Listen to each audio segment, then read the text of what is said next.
শুটকি দিয়ে বেগুন রান্নার রেসিপি। আসসালামু আলাইকুম। এই জায়গায় একটা কড়াই বসাই দিলাম। কড়াইয়ের মধ্যে পরিমাণ মতো তেল দিই। তেলটা ভালো করে গরম হলে কিন্তু অপেক্ষা করব। ভালো করে গরম হয়ে গেলে কিন্তু এবার দিয়ে মেজার মধ্যে পেঁয়াজ কুচি, রসুন কুচি, কুচিগুলো দিয়ে দিলাম। দিয়ে এগুলোর হালকা একটু ভাজি দিয়ে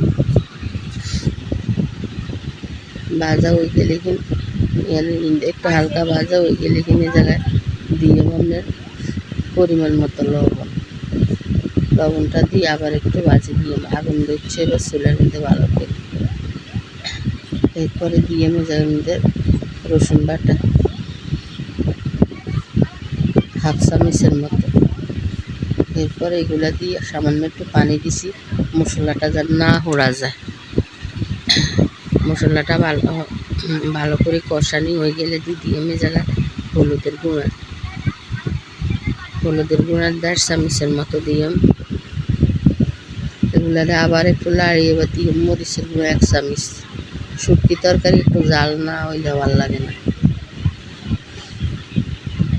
এরপরে এগুলারে আবার ভালো করে লাড়ি এগুলারে করি হেলাই কষানো হয়ে গেছে। তেলটা যে শুধু উপরের দিকে চলে যাব।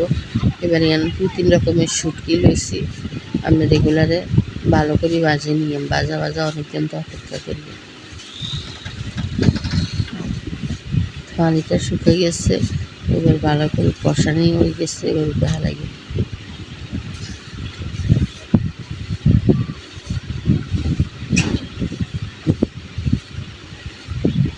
শুটকিটা কষানো হয়ে গেছে। এবার বেগুনটা দিয়ে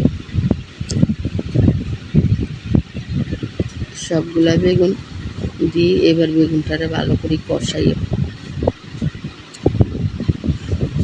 একটু লাড়াচাড়া দিয়ে এগুলার উপর মিক্স করি। এবার ঢাকা দিয়ে রাখি দিয়ে কতক্ষণ গালে।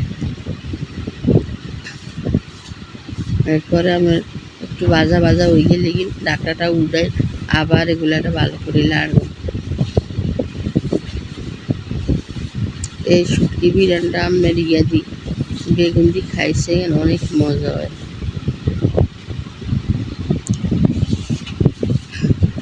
এরপরে আপনার এগুলা প্রায় কষানি হয়ে গেছে। সামান্য একটু জলের পানি দিয়ে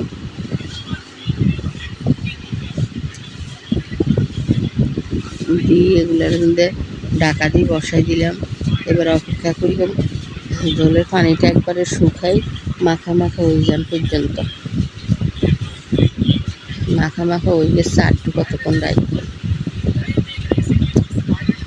এইভাবে শুটকি দিই বেগুন ভুনা রেসিপি খুবই মজা। একবার হইলে এইভাবে খাইছে কিন্তু খুবই মজা লাগে। যদি ভিডিওটা ভালো লাগে একটা লাইক, কমেন্ট, শেয়ার, সাবস্ক্রাইব করে দিন। আসসালামু আলাইকুম।